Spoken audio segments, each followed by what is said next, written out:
Good evening అందరికి. Welcome back to the channel campus student. CP గేట్‌కి సంబంధించి చాలా మంది థౌసండ్స్ ఆఫ్ స్టూడెంట్స్ వెయిట్ చేస్తున్నారు. రిజల్ట్ ఎప్పుడు అని చెప్పేసి. కొంచెం వెయిట్ చేయండి. ఈరోజు మండే.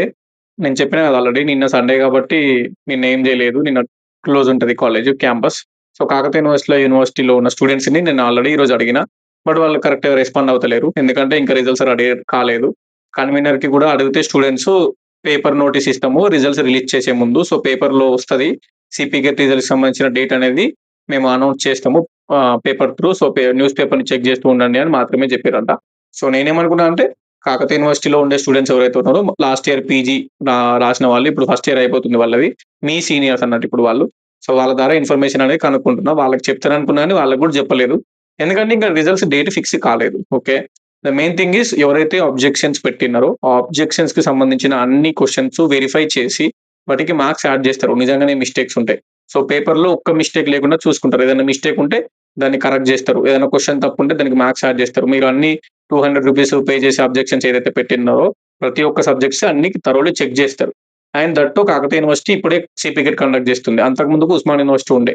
ఫస్ట్ టైమ్ సిపిగెట్ కాకతీయ యూనివర్సిటీకి అప్పజెప్పిర్రు. సో, కాకతీయ యూనివర్సిటీ ఏమైనా మిస్టేక్ చేస్తే ప్రాబ్లమ్ అయితది కాబట్టి ఏ మిస్టేక్ లేకుండా వాళ్ళు చూసుకుంటారు.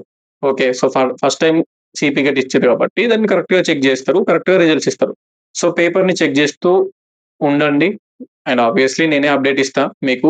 సో, మీకంటే ముందు నేనే అప్డేట్‌లో ఉండి ఇన్ఫర్మేషన్ తెలుసుకుంటా. మీకు యూట్యూబ్‌లో తొందర అప్డేట్ ఇయ్యనీకి ట్రై చేస్తా ఉంటా నేను. ఏదన్నా వాళ్ళు పేపర్ నోటీస్ ఇచ్చిరనుకో, ఈ డేట్, ఈ టైంకి రిలీజ్ అయితదని తెలిస్తే నెక్స్ట్ మినిటే వీడియో అప్‌లోడ్ చేస్తా. సో, బెల్ ఐకాన్ ఆన్ చేసుకోర్రి. మీరు సబ్‌స్క్రైబ్ చేసి పెట్టుకోరి. అంతకు మించి నేను చెప్పేదేం లేదు మీకు. సో, అప్డేట్ అనేది ఆన్ ద స్పాట్‌లో వస్తది. So, that is very important. Okay. And hype జేయుర్రి, లైక్ జేయుర్రి. ఎందుకంటే మనోళ్ళకి రీచ్ అయితది ఇన్ఫర్మేషన్. వీడియోలో చెప్పేదేం లేదు. రిజల్ట్స్ గురించి వాళ్ళు డేట్ ఇంకా ఫిక్స్ కాలేదు. ఫిక్స్ అయింది అంటే రిజల్ట్స్ రెడీ ఉన్నాయి అంటే వాళ్ళు డేట్ ఫిక్స్ చేసి పేపర్ నోటీస్ ఇస్తారు. మనకి చిన్న పేపర్‌లో వస్తది. వన్స్ పేపర్ నోటీస్ ఇచ్చిర్రు అంటే ఆబ్వియస్‌లీ పేపర్ నోటీస్ ఇచ్చిన నెక్స్ట్ మినిటే నాకు వాట్సాప్‌లో చాలా గ్రూప్స్ ఉన్నాయి. స్టూడెంట్స్ చాలా మంది షేర్ చేస్తారు. నేను కూడా చెక్ చేస్తా ఉంటా డైలీ. పేపర్‌లో వచ్చిందంటే నేను నెక్స్ట్ మినిట్ వీడియో చేస్తా. అప్డేట్ ఇస్తా. ప్రస్తుతానికైతే ప్రెజెంట్ అప్డేట్ లేదు. So, okay. మరి రిజల్ట్స్ ఎప్పుడొస్తాయి ఎక్స్‌పెక్టెడ్ అంటే ఈ వీకెండ్ లోపు రానికి ఛాన్స్ ఉంది. ఈరోజు మండే కాబట్టి ఈ వీకెండ్ లోపు ఆబ్వియస్‌లీ వస్తాయి. ఆల్రెడీ ప్రాసెస్ జరుగుతుంది. సో, డిలే ఏం గాదు. తొందరనే అయిపోతది. ఇప్పుడు హాలిడేస్ గూడా ఏం లేవు గాబట్టి వర్క్ అనేది జరుగుతా ఉంటది. లేట్ ఏం చెయ్యరు. ఓకే. నేను మళ్ళీ జెప్తున్నా సర్టిఫికేట్స్ లేకపోతే ఇష్యూ అయితది. రిజల్ట్స్ రిలీజ్ అయిన తర్వాత నెక్స్ట్ సర్టిఫికేషన్ వెరిఫికేషన్ ఉంటది. మీ 10థ్ memo, inter memo, degree memos. డిగ్రీవి లాంగ్ మెమోస్ లేకపోతే semester wise memos. Semester wise మెమోస్‌లో గూడా ఒరిజినల్ మెమోస్ ఉంటాయి. ఫిఫ్త్ సెమ్ గాని, సిక్స్త్ సెమ్ గాని ఒరిజినల్ మెమో లేకపోతే ఆన్‌లైన్‌లో వచ్చిన రిజల్ట్స్ గూడా పెట్టొచ్చు. చెప్పిన ఆల్రెడీ.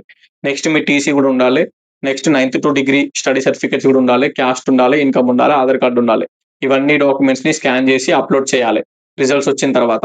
చేసిన తర్వాత వాళ్ళు అన్నీ వెరిఫై చేసి వాళ్ళు అప్రూవ్ చేస్తారు. చేసిన తర్వాత వెబ్ ఆప్షన్స్ పెట్టుకొస్తది. అప్రూవ్ అయితేనే వెబ్ ఆప్షన్స్ పెట్టొస్తది. సో, ఎస్సీ కేటగరీకి సంబంధించిన స్టూడెంట్స్ మనోళ్ళు ఎవరైతే ఉన్నారో కేటగరైజేషన్ జరిగింది. SC group 1, SC group 2, SC group 3. ఇప్పుడు మాలా అనే క్యాస్ట్ ఎస్సీ గ్రూప్ 3లో ఉంటది. మాదిగ అనే క్యాస్ట్ ఎస్సీ గ్రూప్ 2లో ఉంటది. సో, ఇట్లా కేటగరైజేషన్ జరిగింది కాబట్టి మీరు కొత్త క్యాస్ట్ సర్టిఫికేట్ తీసుకోవాలి. ఆ క్యాస్ట్ సర్టిఫికేట్‌లో ఎస్సీ గ్రూప్ 1, గ్రూప్ 2, గ్రూప్ 3 అని మెన్షన్ చేసి ఉండాలి. ఎందుకంటే ఇప్పుడు సీట్‌లు కూడా ఎస్సీ గ్రూప్ 1కి సెపరేట్ సీట్‌లు, ఎస్సీ గ్రూప్ 2కి సెపరేట్ సీట్‌లు, ఎస్సీ గ్రూప్ 3కి సెపరేట్ సీట్స్ ఉంటాయి. ఎవరి రిజర్వేషన్ వాళ్ళకుంటదన్నట్టు.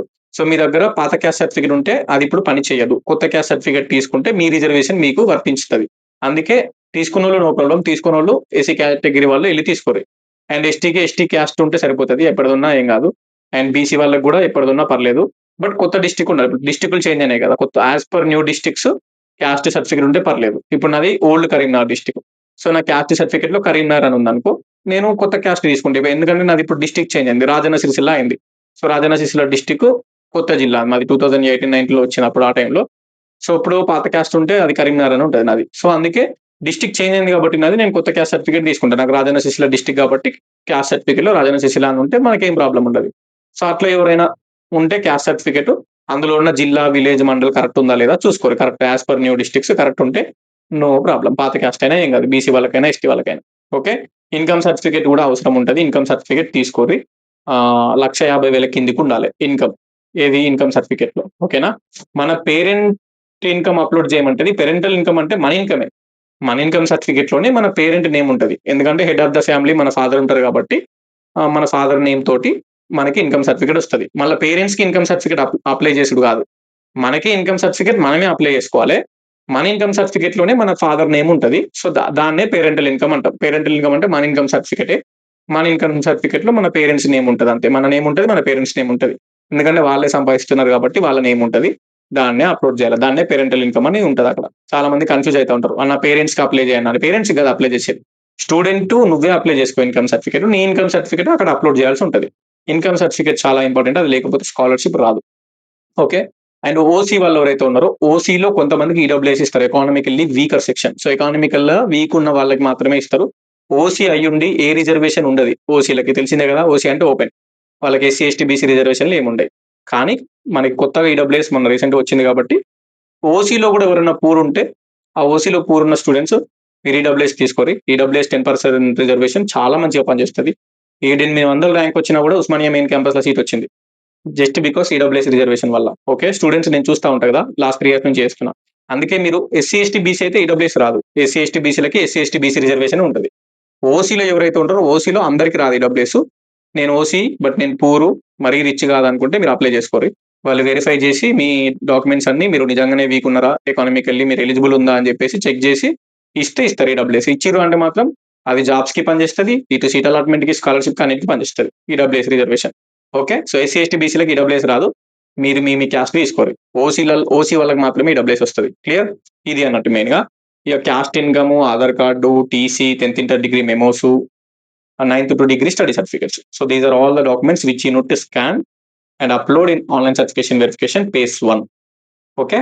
సో, phase 1 అనేది రిజల్ట్స్ వచ్చిన తర్వాత స్టార్ట్ అవుతది. ఇఫ్ ఎవరైనా రిజల్ట్స్ రాకపోతే phase 1 మిస్ అయిపోతది. phase 1లో డిగ్రీ పాస్ అయితేనే పార్టిసిపేషన్ చేయాలి. డిగ్రీ పాస్ కాలేదు అంటే రిజల్ట్స్ ఇంకా రాలేదు. ఏదో సప్లిమెంటరీ ఉన్నది. ఇంకా రిజల్ట్స్ డిలే అయినాయి. సో, ఫస్ట్ ఫేజ్ మిస్ అయిపోతే సెకండ్ ఫేజ్‌లో కూడా ఆన్‌లైన్ సర్టిఫికేషన్ వెరిఫికేషన్ ఉంటది. థర్డ్ ఫేజ్‌లో కూడా ఆన్‌లైన్ సర్టిఫికేషన్ వెరిఫికేషన్ ఉంటది. మీరు డిగ్రీ పాస్ అయిన తర్వాత whether it is in second phase or third phase అప్పటి వరకు ఆన్‌లైన్ సర్టిఫికేషన్ వెరిఫికేషన్ చేసుకోవచ్చు. ఓకే. సో, ఇది. అండ్ ఇంకోటి ఏంటంటే ఇక్కడ యాప్ లోగో కనిపిస్తుంది కదా! మనకి ప్లే స్టోర్‌లో యాప్ ఉంటది. క్యాంపస్ స్టూడెంట్ అని చెప్పేసి యాప్ లోగో ఇక్కడ కనిపిస్తుంది. ప్లే స్టోర్‌లోకి వెళ్లి సెర్చ్ చేయండి. మన యాప్ వస్తది. డౌన్‌లోడ్ చేసుకోరి. ఓపెన్ చేయరి. యూజ్ అనదర్ మెథడ్ ఉంటది. క్లిక్ చేయరి. ఫోన్ నంబర్ ఎంటర్ చేయరి. లాగిన్ గారి. ఓకే. లాగిన్ అయిన తర్వాత సిపి గెట్ గైడెన్స్ అని కోర్స్ ఉంటది. అక్కడ మీరు నాతో పర్సనల్‌గా చాట్ చేయొచ్చు. సిపి గెట్ గైడెన్స్ అనే కోర్స్‌లో. మీకు ఏ డౌట్ ఉన్నా అడిగితే నేను రిప్లై ఇస్తా. అండ్ అక్కడ జాయిన్ కావాలి. చిన్న అమౌంట్ ఉంటది. కట్టి జాయిన్ కావాలి. అక్కడ కాలేజెస్ లిస్ట్ అవైలబుల్‌గా ఉంటది. అన్ని యూనివర్సిటీస్‌కి సంబంధించి ఉస్మానియా, కాకతీయ, తెలంగాణ, మహాత్మా గాంధీ, పాలమూరు, శాతవాహన, కోర్ట్ ఉమెన్స్ అంటే వీర నరసాకళ women's university, JNTUH all universities, all courses, colleges list, private colleges, government colleges, universities. నీ కోర్స్ ఎక్కడ అవైలబుల్‌గా ఉంది అనేది నువ్వు చెక్ చేసుకోవచ్చు ఆల్ ఓవర్ తెలంగాణ. సో, ఆ కాలేజెస్ లిస్ట్ అక్కడ అవైలబుల్‌గా ఉంటది. And online certification verification web options ఎట్లా చేయాలి అనేది కూడా వీడియోస్ ఉంటాయి. And you can chat me అక్కడ పర్సనల్ చాట్ అనేది అక్కడ అవైలబుల్‌గా ఉంటది. నాకు మెసేజ్ చేయొచ్చు. అండ్ ఎవరైతే ఆ సిపి గారి గైడెన్స్‌లో జాయిన్ అయితారో డబ్బులు కట్టి మనకంటూ ఒక గ్రూప్ క్రియేట్ ఉంటది. ఏ అప్డేట్ వచ్చినా వీడియో చేసేదానికంటే ముందు ఆ గ్రూప్‌లో పెడతా నేను. సో, అప్డేట్స్ అన్నీ అక్కడ తెలుస్తాయి అన్నట్టు. అండ్ మీరు నాకు పర్సనల్‌గా చాట్ చేయొచ్చు. ఇది అన్నట్టు మెయిన్ థింగ్. ఎందుకు ఇది పెట్టినా అంటే చాలా మంది స్టూడెంట్స్ చాలా మంది ఉంటారు కాబట్టి ఇన్‌స్టాలో, యూట్యూబ్‌లో మెసేజ్‌లకు రిప్లై ఇయ్యనికి లేదు. ఓన్లీ ఫర్ సిపి గెట్ స్పెషల్‌గా యాప్ అనేది డిజైన్ చేసి ఇన్వెస్ట్ చేసి పెట్టిన. ఒక డబ్బులు ఖర్చు పెట్టి. సో, అందులో జాయిన్ అయిన వాళ్ళకి మనం పర్సనల్ గైడెన్స్ ఇద్దాం కొంతమంది స్టూడెంట్స్‌కి అని చెప్పేసి. ఈ ఉన్న యూట్యూబ్‌లో ఇప్పుడు 4, 5 వేల మంది చూస్తే వీడియో 4, 5 వేల మందికి పర్సనల్ గైడెన్స్ ఇయ్యలేం కదా! ఇన్ఫర్మేషన్ ఇస్తా యూట్యూబ్‌లో. బట్ అందులో జాయిన్ అయిన వాళ్ళకి నేను పర్సనల్‌గా కేర్ తీసుకొని వెబ్ ఆప్షన్స్ అప్పుడు, అలాట్‌మెంట్ అప్పుడు ఏదైనా డౌట్స్ వస్తే క్లియర్ చేసి వాళ్ళకి అన్ని కరెక్ట్‌గా చూసుకుంటా అన్నట్టు. సో, అందుకే అది క్రియేట్ చేయడం జరిగింది. Anyways thank you so much. Video delay అయితుంది. ఇది మరి అప్డేట్. సో, వీడియో మనోళ్ళందరికీ షేర్ చేయండి. ఏమన్నా అప్డేట్ వస్తే ఆన్ ద స్పాట్‌లో వీడియో చేస్తా. అండ్ సిపి గైడెన్స్ కోర్స్‌లో కూడా జాయిన్ అవ్వండి. ఇన్‌స్టాగ్రామ్‌లో కూడా మన క్యాంపస్ స్టూడెంట్ పేజ్ ఉంటది. అరౌండ్ 80,000 ఫాలోవర్స్ ఉన్నారు మనకి ఇన్‌స్టాలో. You can follow me there also. అక్కడ కూడా అంతే జాబ్ అప్డేట్స్ ఇస్తా ఉంటా అన్నట్టు. సో, యూట్యూబ్‌లో మెయిన్‌గా ప్రెజెంట్ అయితే సిపి గేట్ గురించి వీడియో చేస్తున్నా. ఇట్స్ బీన్ 4థ్ ఇయర్ ఇది. ఓకేనా? 3 ఇయర్స్ నుంచి సిపి గేట్ వీడియో చేస్తున్నా. ఇది 4థ్ ఇయర్. అందుకే నాకున్న ఎక్స్‌పీరియన్స్ తోటి మంచిగా గైడ్ చేస్తా. మీరు 2 ఇయర్స్ పీజీ మంచి యూనివర్సిటీలో సీట్ వచ్చి చదువుకుంటే అంతే చాలు మనకి. ఏమైనా డౌట్ ఉంటే కింద కామెంట్ పెట్టండి. ఆ డౌట్స్ గురించి సెపరేట్ వీడియోస్ చేస్తా. పర్టిక్యులర్‌గా అడ్మిషన్స్ గురించి ఇంకేమైనా దాని గురించి ఉంటే డెఫినెట్‌లీ కింద కామెంట్స్ పెట్టండి. నేను I'll try to make another video. ఎందుకంటే వీడియో చేస్తే అది ఓ 3, 4 వేల మంది చూస్తారు. అందరికి రీచ్ అయితది ఇన్ఫర్మేషన్ అని చెప్పేసి అట్లా. ఓకేనా? డన్. బాయ్ మరి ఉంటా. Signing off. This your campus student. All the best అందరికి. సర్టిఫికేట్స్ మంచిగా రెడీ పెట్టుకోరి. సప్లీ స్టూడెంట్స్ ఉంటే సప్లీలు క్లియర్ చేసుకోరి. అది మీ first responsibility. First page miss అయినా పర్లేదు. సెకండ్ పేజ్‌లో పార్టిసిపేషన్ చేయొచ్చు. థర్డ్ పేజ్‌లో పార్టిసిపేషన్ చేయొచ్చు అడ్మిషన్‌కి. బట్ మీరు సప్లీలు క్లియర్ చేసుకోవాలి. అది ఇంపార్టెంట్. సప్లీ వాళ్ళకి చెప్తున్నా. ఓకేనా? డన్. బాయ్.